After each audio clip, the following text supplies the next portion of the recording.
صحابہ کرام رضوان اللہ تعالی علیہ اجمعین کے جنگی معرکہ عروج اسلام کی داستان مورخ اسلام علامہ واقدی کی زبانی فتوح الشام سے یہ واقعہ نقل کر رہا ہوں۔ حضرت زرار رضی اللہ تعالی عنہ کی گرفتاری۔ کہتے ہیں کہ حضرت خالد بن ولید رضی اللہ تعالی عنہ کو جب حضرت زرار کی گرفتاری اور مسلمانوں کی شہادت کی خبر پہنچی تو آپ کو بے حد صدمہ ہوا۔ آپ نے فرمایا کہ رومی کتنے ہیں؟ مخبر نے جواب دیا 12,000 سوار۔ آپ نے فرمایا واللہ مجھے یہ خبر نہیں تھی کہ دشمن کی تعداد اس قدر زیادہ ہے، ورنہ میں کبھی اپنی قوم کو ہلاکت کی طرف روانہ نہ کرتا۔ آپ نے پھر دریافت کیا کہ رومیوں کی فوج کا جنرل کون ہے؟ کہا والی حمص وردان ہے، اور حضرت زرار بن ازور رضی اللہ عنہ نے اس کے لڑکے حمدان کو قتل بھی کروایا ہے۔ آپ نے فرمایا لا حول ولا قوت الا باللہ العلی العظیم۔ اس کے بعد آپ نے حضرت ابو عبیدہ رضی اللہ عنہ کے پاس ایک شخص کو بھیج کر مشورہ طلب کیا، آدمی پر تمہیں زیادہ اعتماد ہو اس کی ماتحتی میں کچھ فوج بابی شرقی میں چھوڑ کر تم دشمن کے مقابلے میں چلے جاؤ۔ مجھے امید ہے کہ تم انہیں چکی کی طرح دل دو گے اور ہر شخص کو چکی میں رکھ کر مل دو گے۔ آپ نے یہ سن کر فرمایا واللہ میں ان لوگوں میں سے نہیں ہوں جو خدا کے راستے میں اپنی جان دینے میں بخل کرتے ہیں۔ میسرہ بن مسروق عبسی رضی اللہ عنہ کو آپ نے 1,000 سوار دے کر فرمایا کہ تم یہی رہو، اپنی جگہ کو نہ چھوڑنا، خدا سے مدد مانگنا اور اسی پر بھروسہ کرنا۔ حضرت میسرہ نے کہا مجھے بصر و چشم منظور ہے۔ اس کے بعد آپ نے فوج کی طرف مخاطب ہو کر فرمایا بس اب گھوڑوں کی باغیں چھوڑ دو، بالے سنبھال لو، اور جس وقت دشمنوں کے قریب پہنچو تو ایک متفقہ حملہ کرو۔ ممکن ہے کہ ہم زرار اگر وہ زندہ ہے تو چھڑوانے میں کامیاب ہو جائے، اور اگر خدا نخواستہ دشمنوں نے ان کو عجلت کر کے شہید کر دیا ہے تو انشاءاللہ العزیز ہم ان کا بدلہ ضرور بھی ضرور لیں گے، اور مجھے ذات باری تعالیٰ سے امید واثق ہے کہ ہمیں وہ حضرت زرار رضی اللہ عنہ کے متعلق صدمہ نہیں دیں گے۔ کہتے ہیں کہ حضرت خالد بن ولید رضی اللہ عنہ اشعار پڑھتے ہوئے اپنے لشکر کے آگے آگے چل رہے تھے کہ اچانک آپ نے بلند قامت کوتاہ گردن گھوڑے پر ایک سوار جس کے ہاتھ میں ایک چمکدار لمبا نیزہ اور جس کی وضع قطع شکل شبہات سے دانائی باغیں کاٹنے اور پھیرنے سے شجاعت ٹپکتی تھی، دیکھا جو باغیں ڈیری چھوڑے زین پر پوری طرح جمے ہوئے، ذرہ کے اوپر سیاہ کپڑا پہن سبز امامہ کا پٹکا کمر سے باندھے ہوئے ہے جس کو اس نے اپنے سینے سے پشت تک ڈال رکھا تھا، فوج کے آگے آگے شعلہ جوالہ کی طرح جا رہا تھا۔ جس وقت آپ نے اسے اس شان و شوکت کے ساتھ جاتے ہوئے دیکھا تو آپ نے فرمایا کاش کہ میں اس سوار سے واقف ہوتا، یہ کون ہے؟ واللہ یہ شخص نہایت دلیر اور بہادر معلوم ہوتا ہے۔ یہ سوار سب سے آگے آگے مشرکین کے گروہ کی طرف چون کے جا رہا تھا، آپ بھی اس کے پیچھے پیچھے ہو لیے۔ واقدی کہتے ہیں کہ حضرت رافع بن امیرۃ الطائی رضی اللہ عنہ نہایت استقلال اور بہادری کے ساتھ دشمن کا مقابلہ کر رہے تھے کہ انہوں نے حضرت خالد بن ولید رضی اللہ عنہ کو اپنی کمک کے لیے آتے دیکھا، اور لشکر کے پہنچتے ہی اس سوار کو جس کی ہم ابھی تعریف و توصیف کر چکے ہیں رومیوں پر اس طرح گرتے دیکھا جس طرح باز چڑیا پر۔ اس کا ایک حملہ تھا جس نے ان لشکر میں تہلکہ ڈال دیا، کشتوں کے پشتے لگا دیے اور بڑھتے بڑھتے وسطی لشکر روم میں گھستا چلا گیا، اور کونتی ہوئی بجلی تھی کہ آنن فنن میں چند جوانوں کے سروں پر گرتی ہوئی چمکی، 2-4 کو بسم کر کے 5-7 کے بدن پر گر کے پھر اسی جگہ نمودار ہوئی۔ اس سوار کا نیزہ جس وقت وسط لشکر میں سے نکلا، خون آلودہ، دل میں قلق و اضطراب، چہرے سے افسوس و نا امیدی ظاہر ہو رہی تھی۔ یہ اپنی جان کو چونکہ معرض ہلاکت میں ڈال چکا تھا، اس لیے دوبارہ پلٹا اور بڑھ کے اس بے جگری کے ساتھ نڈر ہو کر حملہ کیا کہ لوگوں کو کاٹتے، لشکر کو چیرتے ہوئے بہادروں کی صفوں میں کھلبلی ڈال دی، اور رومیوں میں بڑھ کے اپنے لشکریوں کے نظروں سے غائب ہو گیا، مگر اس کا قلق اور اضطراب ترقی ہی پڑتا۔ رافع بن عمیرۃ الطائی اور ان کے عسکریوں کا خیال تھا کہ یہ خالد ہے، اور خالد رضی اللہ عنہ کے سوا ایسے کارہائے نمایاں کون کر سکتا ہے۔ یہ اسی خیال میں تھے کہ خالد بن ولید رضی اللہ عنہ اپنے لشکر کے ہمراہ آتے ہوئے دکھائی دیے۔ حضرت رافع بن عمیرۃ الطائی نے زور سے چلا کر کہا، اے دلیر، یہ سوار جو اپنی جان کو خدا کے راستے میں بے خوف و خطر پیش کر رہا ہے اور خدا کے دشمنوں کو بے دریغ قتل کر رہا ہے، کون ہے؟ آپ نے فرمایا، خدا کی قسم میں اس سے خود ناواقف ہوں اور اس کی شجاعت، دلیری اور جرأت سے خود متحیر اور متعجب ہوں۔ حضرت زرار رضی اللہ عنہ نے کہا، اے امیر، یہ عجیب شخص ہے کہ رومیوں کے لشکر میں گھس جاتا ہے اور دائیں بائیں نیزے مار کر لوگوں کو گرا دیتا ہے۔ حضرت خالد رضی اللہ عنہ نے فرمایا، مسلمانوں، حمایت دین کے لیے متحد ہو جاؤ اور ایک متفقہ حملہ کر دو۔ یہ سنتے ہی بہادران اسلام نے باغوں کو درست کیا، نیزوں کو سنبھالا اور سب بندی کر کے کھڑے ہو گئے۔ حضرت خالد رضی اللہ عنہ سب کے آگے کھڑے ہوئے، ارادہ تھا کہ دشمن پر حملہ کرے کہ اچانک وہی سوار جو خون میں لت پت اور جس کا گھوڑا پسینے میں غرق تھا، رومیوں کے قلب لشکر سے شعلہ جوالہ کی طرح نکلا۔ رومیوں کا اگر کوئی سپاہی اس کے قریب آ جاتا تو پشت پر بھاگ جاتا۔ یہ تنے تنہا رومیوں کے کئی آدمیوں کے ساتھ لڑتا تھا۔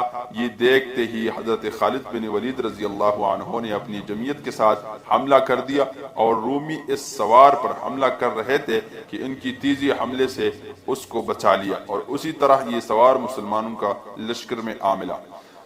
مسلمانوں نے اس طرف غور سے دیکھا، گویا وہ گلاب کے پھول کی ایک ارغوانی پنکڑی تھی جو خون میں رنگی ہوئی تھی۔ حضرت خالد بن ولید رضی اللہ عنہ نے اسے آواز دی اور کہا، اے شخص، تو نے اپنی جان کو خدا کی راہ میں خرچ اور اپنے غصے کو ان کے دشمنوں پر صرف کیا ہے۔ تمہیں باری تعالیٰ جزائے خیر عنایت کرے۔ بہتر ہو کہ تو اپنی دہان بند یعنی نقاب کھول دے تاکہ معلوم ہو سکے کہ تو کون ہے۔ کہتے ہیں کہ اس سوار نے ان کے کہنے کی کچھ پرواہ ہی نہیں کی، اور قبل اس کے کہ آپ سے مخاطب ہو لوگوں میں جا گھسا۔ اہل عرب نے چاروں طرف سے چیخنا اور کہنا شروع کیا کہ خدا کے بندے، امیر افواج اسلامیہ تجھے آواز دیتا اور مخاطب کرتا ہے، مگر تو اس سے اعراض کرتا اور بھاگتا ہے۔ تجھے چاہیے کہ اس کے پاس جا کر اپنے نام، حسب اور نسب کا پتہ دے تاکہ تیرے عہدے میں ترقی اور مرتبہ میں سربلندی حاصل ہو۔ مگر سوار نے ان کی بات کا کچھ جواب نہ دیا۔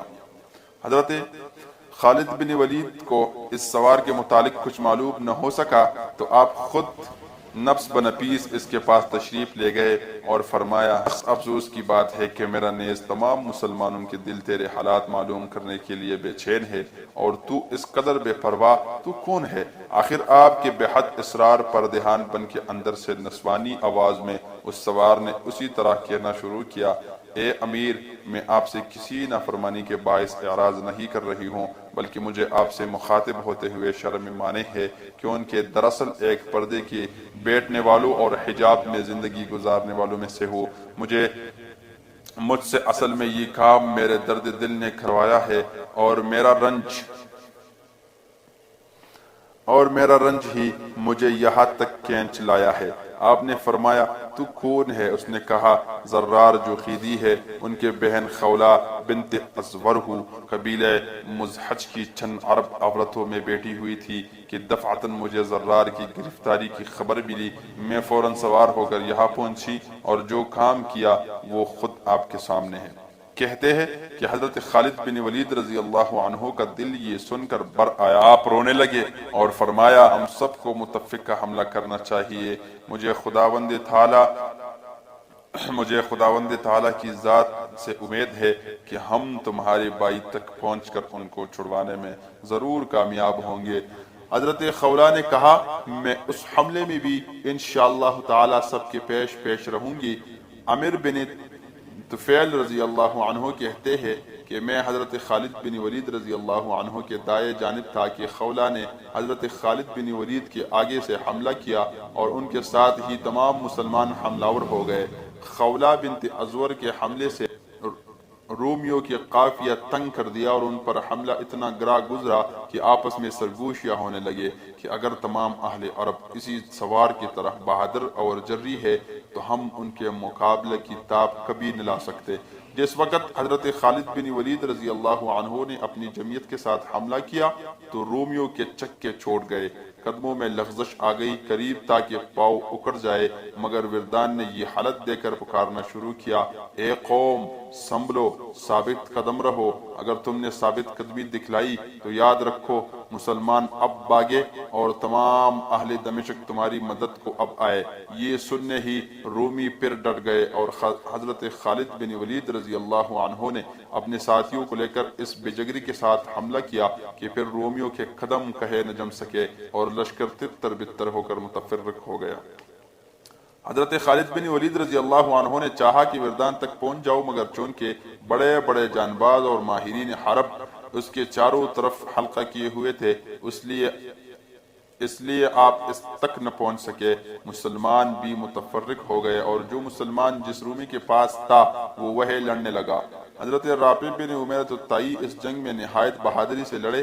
حضرت خولہ رضی اللہ عنہا کا یہ حال تھا کہ رومیوں کے دستے چیرتی قلب میں گھس کر دائیں بائیں مارتی چلی جاتی، ان کے آنکھیں بائی کو چاروں طرف تلاش کرتی جاتی، زور زور سے چلا کر پکارتی۔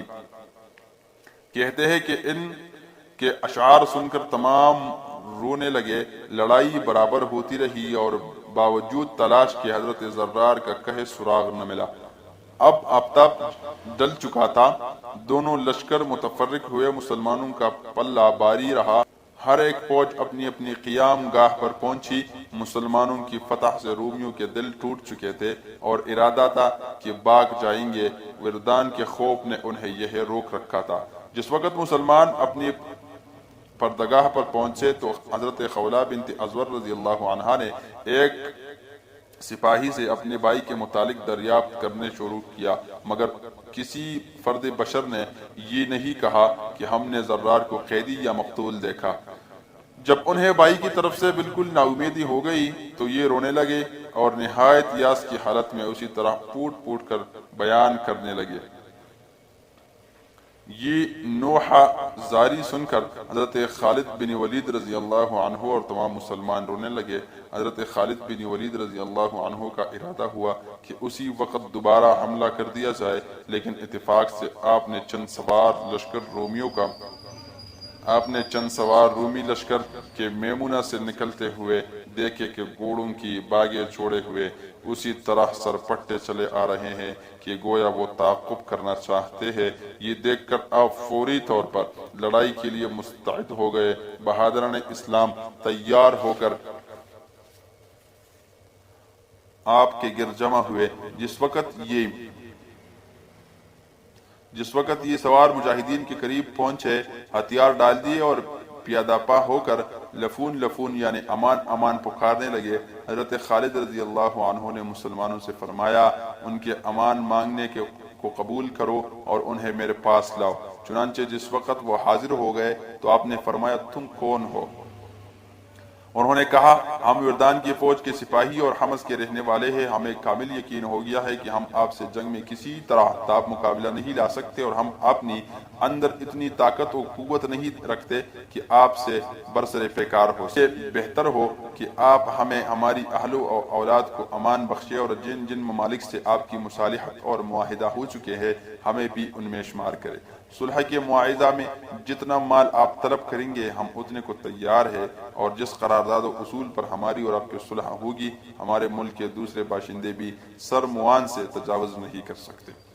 آپ نے فرمایا، جس وقت ہم تمہارے شہر میں پہنچ جائیں گے صلح وہی ہوگی، یہاں نہیں ہو سکتی۔ البتہ تم اس وقت تک ہمارے ساتھ رہو جب تک خداوند تعالی ہمارے اور دشمن کے درمیان کوئی فیصلہ جو ان کو منظور نہ ہو کر دے۔ اس کے بعد آپ نے انہیں حراست لے لینے کا حکم نافذ فرمایا اور ان سے دریافت کیا کہ ہمارے جس بہادر نے تمہارے سردار کے لڑکے کو قتل کیا تھا اس کے متعلق تمہیں جو کچھ علم ہے یا نہیں۔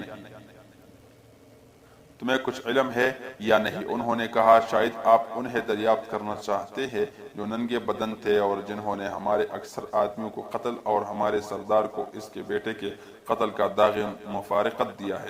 آپ نے فرمایا ہاں میں انہی کو پوچھتا ہوں۔ انہوں نے کہا جس وقت